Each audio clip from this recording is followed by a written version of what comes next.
ইরানের বিমান বাহিনী আসলে কতটা শক্তিশালী? ইরানের বিমান বাহিনী কি সেই পুরনো ধাঁচে আছে নাকি একটুও আধুনিকায়ন হয়েছে?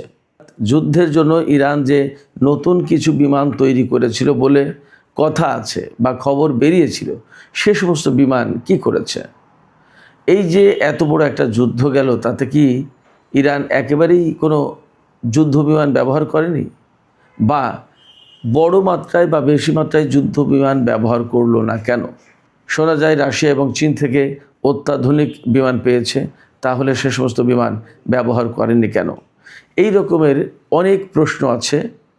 আমি আজকের ভিডিওতে এই সমস্ত বিষয় নিয়েই আলোচনা করার চেষ্টা করব।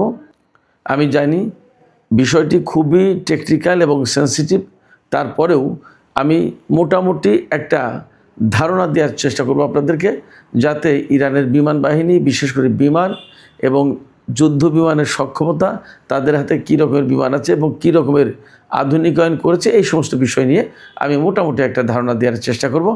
আশা করি ভিডিও ভালো লাগবে, আর ভিডিও ভালো লাগলে আপনারা লাইক, কমেন্ট, শেয়ার করবেন এবং চ্যানেলটি সাবস্ক্রাইব করে সাথেই থাকবেন।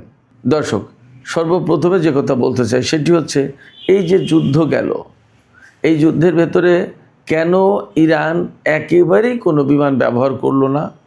তাদের কি কোনো বিমান শক্তি নেই, নাকি আমেরিকা ধ্বংস করে দিয়েছিল?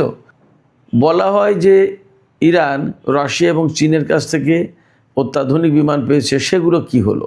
সেগুলোও কি ধ্বংস হয়ে গেছে, নাকি ইরানিরা সেগুলো ব্যবহার করার মতো উপযুক্ত প্রশিক্ষণ এখনও নিতে পারেনি? কি আগে এই বিষয়গুলো একটু আলোচনা করি, তারপরে অন্য কথায় যাব। সর্বপ্রথম কথা হচ্ছে যে এই যে যুদ্ধ গেল, এই যুদ্ধে ইরান পারতপক্ষে আসলে বিমান ব্যবহার করতে চায়নি। এটার মূল কারণ হচ্ছে, বিমান ব্যবহার করলেই সেই বিমান ভূপাতিত করার যতটা ঝুঁকি থাকে, ক্ষেপণাস্ত্র এবং ড্রোন ব্যবহার করার ঝুঁকি কিন্তু অতটা না। এটা হলো প্রথম কথা।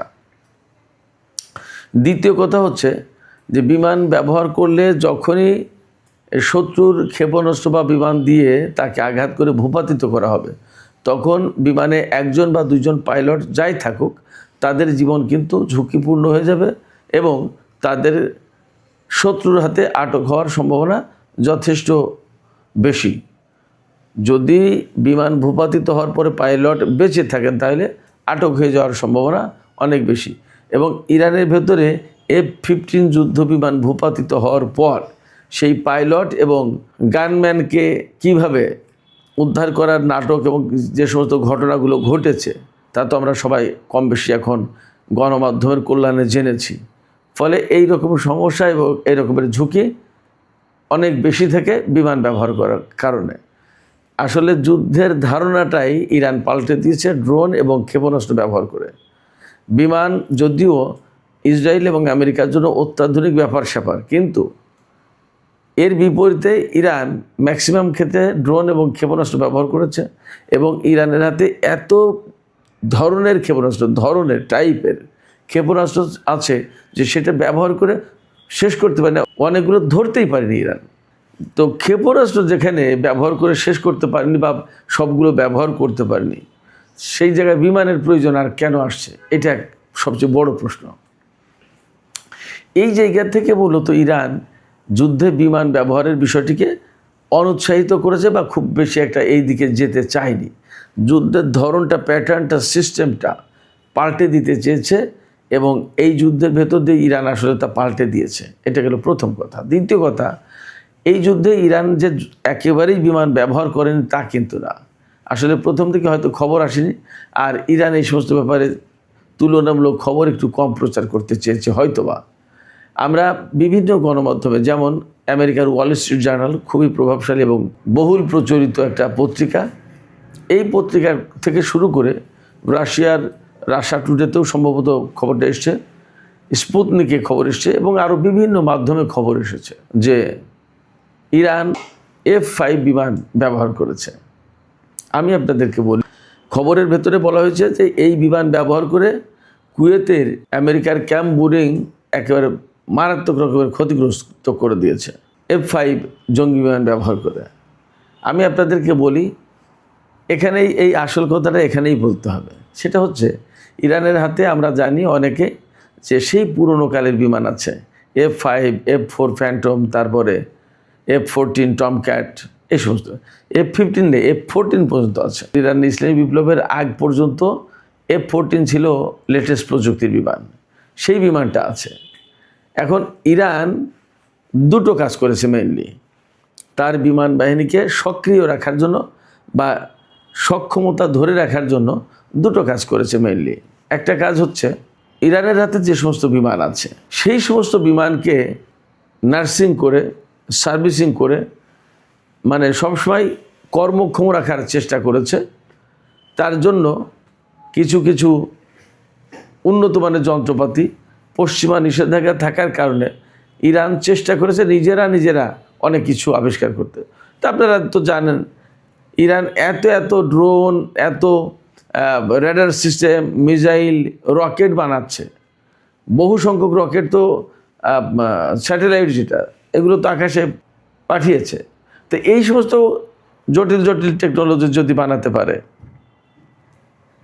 তো তাহলে কেন ইরান নিজেরা তারা টারবাইন বানায়? ইঞ্জিনের জন্য টারবাইন খুব অপরিহার্য জিনিস। তো যদি টারবাইন বানাতে পারে, এত জটিল প্রযুক্তি বানাতে পারে, তাহলে তাদের বিমানের ইঞ্জিন বানাতে পারে না? তারা তো যাত্রীবাহী বিমান বানিয়েছে ইরান। সেক্ষেত্রে আসলে ইরানের যে কোথায় কী আছে এই কথা তো বাইরের জগতে খুব একটা আসে না। তো ইরান দুটো কাজ করেছে। একটা হচ্ছে যে পুরনো বিমানগুলোকে চেহারায় দেখা যায় যে ওই সেই মডেল, কিন্তু ভেতরে অনেক কিছু পরিবর্তন করে ফেলেছে, আধুনিকায়ন করেছে, বিভিন্ন যন্ত্রপাতির সিস্টেম চেঞ্জ করে আর সার্ভিসিং করে, নার্সিং করে সেগুলোকে সচল রাখার চেষ্টা করেছে। তাতে বিমানের দেখতে সেই পুরনো, ধরুন F-4, আপনি চিন্তা করেন সেই কবের স্নায়ুযুদ্ধের আমলের বিমান, এগুলো কোল্ড ওয়ারের সময়কার বিমান, বা F-14 যে টমক্যাট, যেটা বিপ্লবের আগে 1979 সালের আগে, আজকে 2026, তারপরে ধরেন যে 80 থেকে 2026 মানে 46-47 বছর আগের কথা। F-5 বা F-4 এগুলো তো আরও আগের বিমান। তো এই সমস্ত বিমান চেহারায় বা মডেলে দেখা যাবে যে এটা ওই মডেলের, এত পুরনো, কিন্তু ভেতরে জিনিসগুলো আপডেট করা। সেক্ষেত্রে এই বিমানগুলো দেখতে মনে হবে পুরনো, ভাঙাড়ি দোকানে বিক্রি হবে কিনা সন্দেহ আছে। অনেকে আমাকে বলেছেন, আমি যখন একদিন ফেসবুকে পোস্ট দিয়েছিলাম এই যুদ্ধের ভেতরে, যে ইরান সময় মতো তার বিমানের শক্তি দেখাবে, এই কথা বলার পরে অনেক বেশ সচেতন যারা জানে, অভিজ্ঞ মানুষ, তারা অনেকেই বলছে ইরানের যে বিমান সে তো সব পুরনো বলে, সত্য ভাঙাড়ির দোকানে বিক্রি হবে কিনা সন্দেহ আছে। আমরা জানি যে ভাঙাড়ির দোকানে বিক্রি হবে কিনা সন্দেহ আছে, কিন্তু ভেতরের জিনিসগুলো পরিবর্তিত। তার ককপিটের যে ডিসপ্লে, তার ইঞ্জিনের অনেক কিছু পরিবর্তন, তারপরে electronic warfare system, jamming system, radar system, এগুলো সব কিছু অনেক পরিবর্তন হয়ে গেছে। কারণ ইরানের একটা বিমান ইন্ডাস্ট্রি আছে তো, হেসা।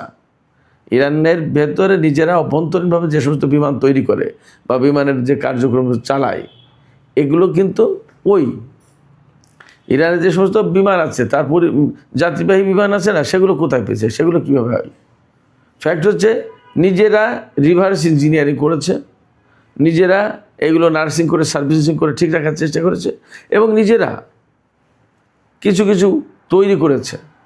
রিভার্স ইঞ্জিনিয়ারিং করা তো খুব কোনো কঠিন কাজ না ইরানিদের কাছে, তার কারণ তাদের কাছে এত বিজ্ঞানী এবং এত ইঞ্জিনিয়ার আছে, এগুলো খুব কঠিন কোনো কাজই না।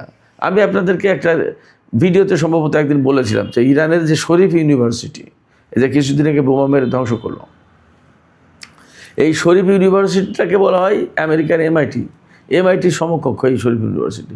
এবং আমি আপনাদেরকে বলি যে আমেরিকার 30 কোটি মানুষ, সেখানে যে পরিমাণে ইঞ্জিনিয়ার আছে, ইরানে 9 কোটি মানুষ, সেই পরিমাণে ইঞ্জিনিয়ার ইরানে আছে। আমেরিকার মতো এত সংখ্যক ইঞ্জিনিয়ার ইরানে আছে।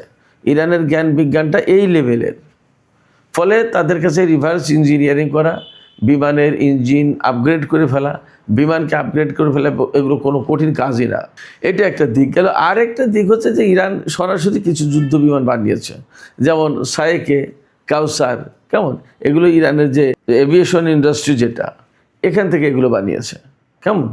তো তাতে দেখা গেছে যে কুয়েতে F-5 বিমান হামলা চালিয়েছে কুয়েতের বুরিং ক্যাম্প বুরিংয়ে, মার্কিন বিমান ঘাঁটি এটা, এই ক্যাম্প বুরিংয়ে F-5 বিমান হামলা চালিয়েছে। কিন্তু আসলে যে ওটা যে সাইকে না, ওটা যে কাউসার না, তা কী করে বলবো? এবং কাউসার এবং সাইকে তো বলা হয়েছে ইরানের পক্ষ থেকে এটা 5th জেনারেশনের বিমান, এটা খুবই উন্নত মানের আধুনিক প্রযুক্তি বিমান। এখন ইরানের এই দাবিকে কেউ স্বীকার করে না, আর স্বীকার করলো না করলো তাতে কি আসে যায়?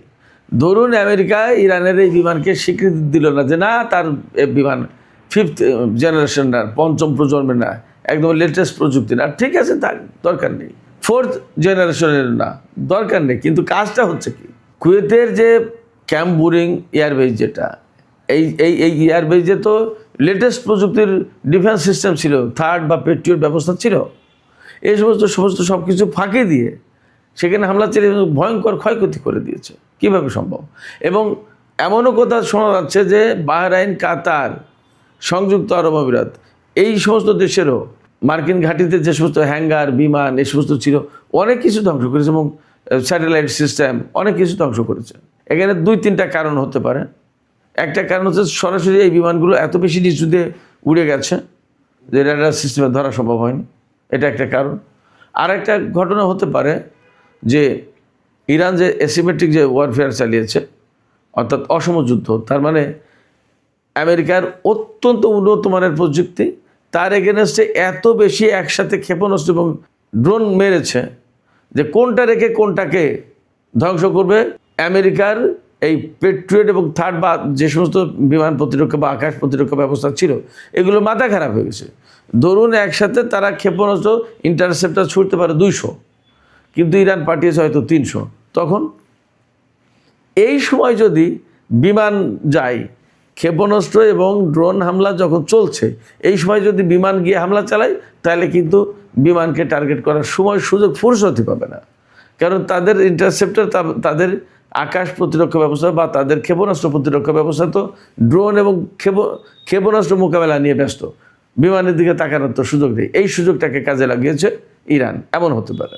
তো এখানে মূল যে কথা সেটা হচ্ছে যে ইরানের যে বিমান শক্তি, এটা নেই একেবারে, এটা ভাবার কোনো কারণই নেই। কাউসার এবং সাইকের যে বিমান, এগুলো কিন্তু বেশ লেটেস্ট প্রযুক্তি বিমান। ইরান জানিয়েছিল যে এটা আমাদের 5th জেনারেশনের বিমান, এবং ইরানের এই দাবিকে অনেকে হয়তো বিশ্বাস করবে না, হাসাহাসি করবে, উড়িয়ে দেবে, তুচ্ছতাচ্ছিল্য করবে। কিন্তু ইরানে তো তাতে কিছু আসে যায় না। ইরান যে কাজটা করতে চাচ্ছে তা করতে পারছে কিনা, এটাই বড় কথা। এর পাশাপাশি ইরানের হাতে কিন্তু ইরাক থেকে বেশ কিছু বিমান ইরানে একসময় আশ্রয় নিয়েছিল। 2003 সালে আমেরিকা এবং ব্রিটেন বা আদার তাদের মিত্র দেশগুলো মিলে যখন ইরাকের উপর হামলা চালায়, তখন ইরাক থেকে বেশ কিছু বিমান, শতাধিক বিমান যতদূর শোনা যায়, ইরানে আশ্রয় নিয়েছিল। এই বিমানগুলো সাদ্দাম হোসেন তো পরে মারাই গেছে, এই বিমানগুলো ইরান ফেরত দেয়নি বা ইরাকও ফেরত চায়নি, বা এইটা নিয়ে আর খুব আলাপ আলোচনা হয়নি।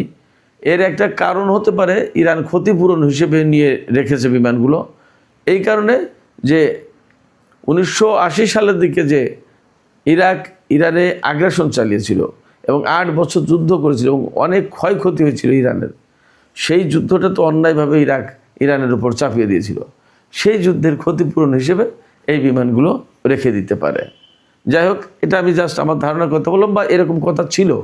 অ্যাকচুয়ালি কী ঘটেছে জানি না, কিন্তু ইরাক থেকে ইরানে আশ্রয় নেওয়া অনেক বিমান আছে। সে বিমানগুলো MiG-21, MiG-29 এই লেভেলের বিমান ছিল। তো এখনও MiG-29 শত্রুর বিমানের সাথে ডগ ফাইটে খুব সেরা বিমান, খুব ভালো কার্যকর। এছাড়া ইরানের হাতে রাশিয়া থেকে পাওয়া Su-24, Su-30 এই সমস্ত বোমারু বিমান আছে। Su-34 সম্ভবত আছে বোমারু বিমান। এবং আমরা যতদূর জানি, আমি সর্বশেষ কিছুদিন আগে একটা সূত্র থেকে খবর পেলাম, রাশিয়া থেকে ইরান Su-35, সুখোই 35 যেটা, এই বিমান পেয়েছে। আবার চীন থেকে J-10C বা J-20 এইরকম বিমানও পেয়েছে। কিন্তু এই সমস্ত সবই লেটেস্ট প্রযুক্তির, ভিন্ন মডেলের বিমান। এই সমস্ত বিমান পরিচালনার জন্য যে রকমের উন্নত বা যত লং ডিউরেশনের ট্রেনিং লাগে, সেই ট্রেনিং নিয়ে শেষ করা যায়নি। ইরানের পাইলটরা এখনও সেই ট্রেনিং নিয়ে শেষ করতে পারেনি, যার কারণে এই বিমানগুলো এখনও যুদ্ধে ব্যবহার করেনি। এটা হলো একটা বড় কারণ।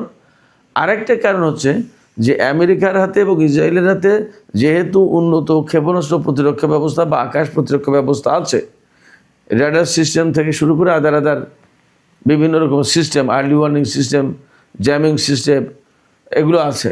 আবার তাদের ক্ষেপণাস্ত্র উন্নত, আবার তাদের বিমানও উন্নত। এই জায়গায় চীন এবং রাশিয়া চায় না যে এখনই হুট করে ইরান এই সমস্ত বিমান ব্যবহার করুক। একটু আস্তে ধীরে রয়ে সরে খুব উন্নত মানের প্রশিক্ষণ দিয়ে পাইলট অভিজ্ঞ করে তারপরে এই বিমান ব্যবহার করুক।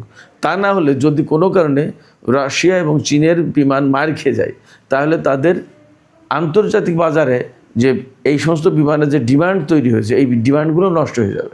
এই জন্য রাশিয়া এবং চীন চায় যে ইরান এই বিমানগুলো ব্যবহার করুক একেবারে দক্ষ অভিজ্ঞ পাইলট দিয়ে। এই জন্য আরও সময় লাগবে। তো এর ভেতরে ইরান কি করবে আমি আপনাদেরকে বলি যে ইরান যদি প্রয়োজন হয় SU-35 বা J-10C বা J-20 এই সমস্ত মডেলের বিমান ব্যবহারের আগেই যদি প্রয়োজন হয় এবং প্রশ্ন আসে, অর্থাৎ একদম অ্যাকচুয়াল প্রেক্ষাপটটা তৈরি হয়ে যায়, তাহলে ইরান তার হাতে যে সমস্ত ব্যবহার করার মতো বিমান আছে সেগুলো ব্যবহার করবে।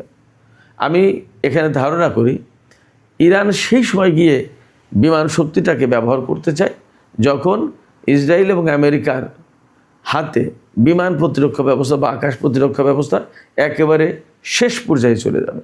অর্থাৎ চূড়ান্ত পর্যায়ে ইরান বিমান হামলা চালিয়ে একেবারে তছনছ করে দেবে এবং মধ্যপ্রাচ্য অঞ্চলের ইরানের এয়ার সুপারিয়রিটি, যেটা অর্থাৎ বিমানের যে আধিপত্য, আকাশে আধিপত্য, এই আকাশে আধিপত্য শেষ পর্যায়ে গিয়ে প্রতিষ্ঠা করবে, যাতে তার পাইলটের জীবনের ঝুঁকি না আসে, তার প্রযুক্তির কোনো সংকট তৈরি না হয়। এবং ততক্ষণে হয়তোবা চীন এবং রাশিয়ার বিমান ব্যবহার করার মতো সক্ষমতা ইরানের পাইলটরা তৈরি করে ফেলবে। যার কারণে ইরান বিমান নিয়ে আসলে এই মুহূর্তে খুব বেশি একটা টেনশন করে না, বিমান ব্যবহারের দিকে আগ্রহীও না, বিমান ব্যবহার করতে চায় না, আরও সময় নেবে। এবং আমি আবারও বলছি, ইরান সম্ভবত একেবারে চূড়ান্ত পর্যায়ে গিয়ে বিমান ব্যবহার করে ইসরায়েল এবং আমেরিকাকে একেবারে চূড়ান্তভাবে পরাস্ত করতে চায়। তো সুপ্রিয় দর্শক, এখনকার আলোচনা এখানেই শেষ করতে চাই। আমার আলোচনা আপনাদেরকে স্যাটিসফাইড করতে পেরেছে কিনা আমি জানি না, তবে আমি ব্যক্তিগতভাবে বিশ্বাস করি বিভিন্ন রকমের তথ্য উপাত্ত এবং প্রেক্ষাপট মোটামুটিভাবে এই বলে যে ইরানের বিমান শক্তি একেবারে নিঃশেষ হয়ে যায়নি। ইরানের বিমান শক্তি নেই তা কিন্তু না, বরং ইরানের বিমান শক্তি আছে, ব্যবহার করেছে এবং করবে, তবে যথাযথ প্রেক্ষাপটে একেবারে টু দ্য পয়েন্টে সুন্দর সময়ে অ্যাকচুয়াল টাইমে যখন তার ব্যবহার করে ম্যাক্সিমাম সফলতা আদায় করা সম্ভব, তখনই ইরান বিমান শক্তি ব্যবহার করবে এবং তার জন্য ইরান অ্যাকচুয়ালি অপেক্ষা করছে। আমি জানি না আপনাদের কাছে এই কথাগুলো কতটুকু গ্রহণযোগ্য হবে, তবে আমার কাছে মনে হয়েছে বাস্তবতা এই রকমই। আপনাদের কি মনে হয়, ইরান আসলে কি বিমান শক্তিতে একেবারেই ছোটোখাটো পর্যায়ের, নাকি ভেতরে ভেতরে আসলে আমেরিকা ইসরায়েলের সাথে ফাইট দেওয়ার মতো অবস্থা তৈরি করেছে? আপনাদের মতামত কমেন্টে জানাতে পারেন। আর ভিডিও ভালো লাগলে লাইক, কমেন্ট, শেয়ার করবেন এবং চ্যানেলটি সাবস্ক্রাইব করে